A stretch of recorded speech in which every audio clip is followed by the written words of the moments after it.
Jesus knew the betrayer was sitting at the table. Why didn't he stop him? We're studying the Passover and Jesus' prediction of betrayal in Mark 14:17 to 21. Let's read verse 17 from the ESV. And when it was evening, he came with the 12. When it was evening is more literally, when it became evening. This is an important detail because the keeping of time was different in first-century Judea. The old day ended, and the new day began when the last visible part of the sun vanished below the horizon. So, as the day of preparation for the Passover ended and the day of Passover began, Jesus and his 12 chosen apostles arrived at the upper room where they would eat the Passover meal.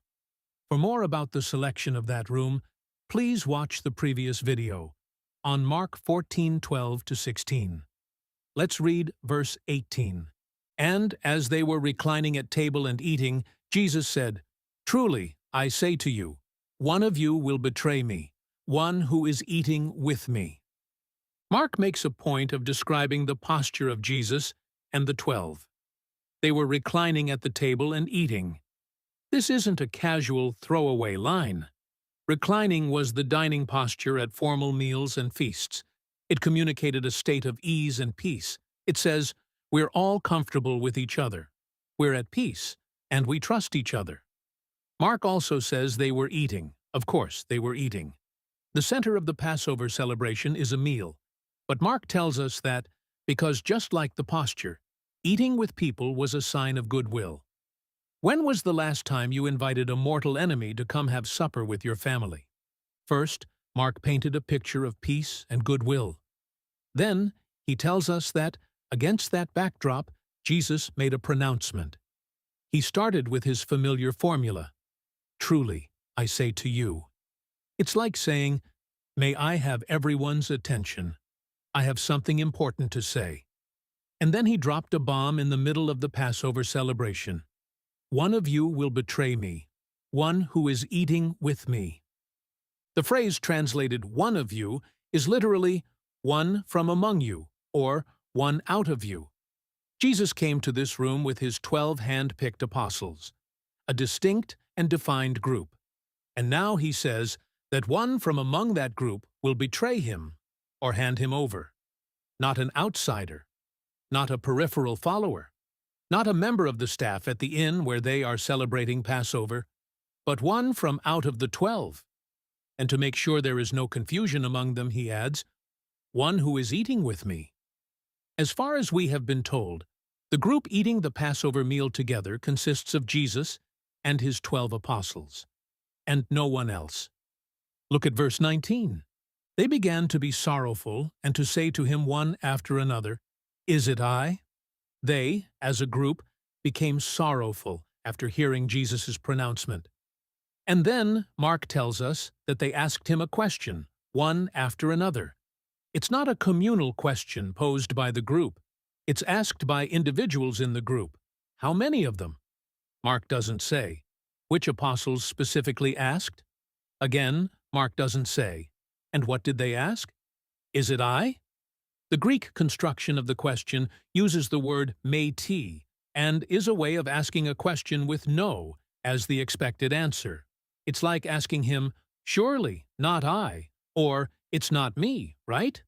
So the general reaction to Jesus' pronouncement is shock, and multiple apostles showed a desire to have Jesus confirm that they were not the one, or at least that they weren't under suspicion. Let's move on to verse 20. He said to them, It is one of the 12, one who is dipping bread into the dish with me.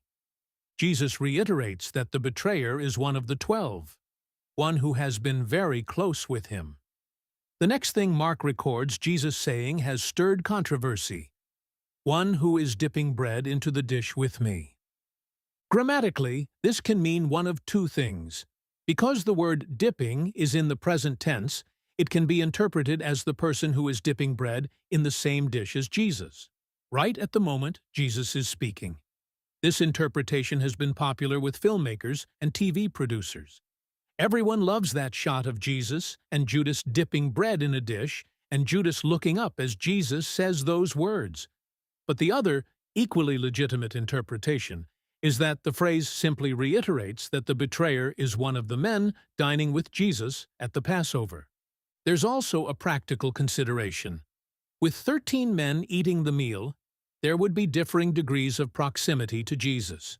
Surely, there would be multiple dishes, and not everyone would likely be sharing the same dipping dish with Jesus. So, who was sitting close enough to Jesus to share the dish? Mark tells us nothing about the seating arrangements. The only thing we know for certain is that the betrayer is one of the 12 apostles, who are gathered together eating the Passover meal with Jesus.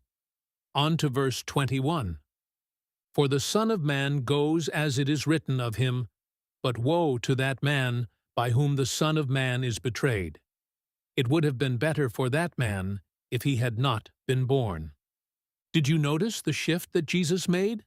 In verse 18, he said, "One of you will betray me." But now he shifted from me to the messianic title, the Son of Man. And he says that the Son of Man goes or departs, as it is written. Where is it written?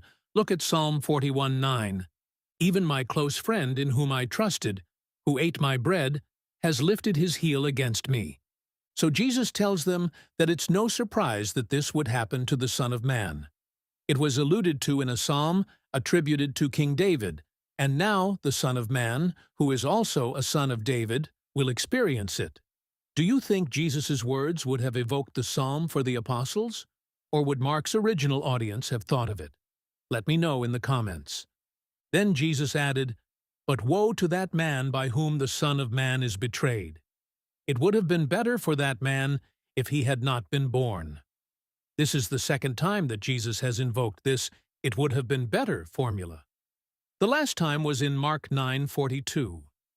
"Whoever causes one of these little ones who believe in me to sin, it would be better for him if a great millstone were hung around his neck and he were thrown into the sea." What do the two instances have in common? The subjects of woe are causing harm to an innocent. In the first case, it would be better to die by drowning than to lead the vulnerable and immature into sin. And now, it would be better to have never lived at all than to betray the Son of Man, the beloved Son of God, the Messiah.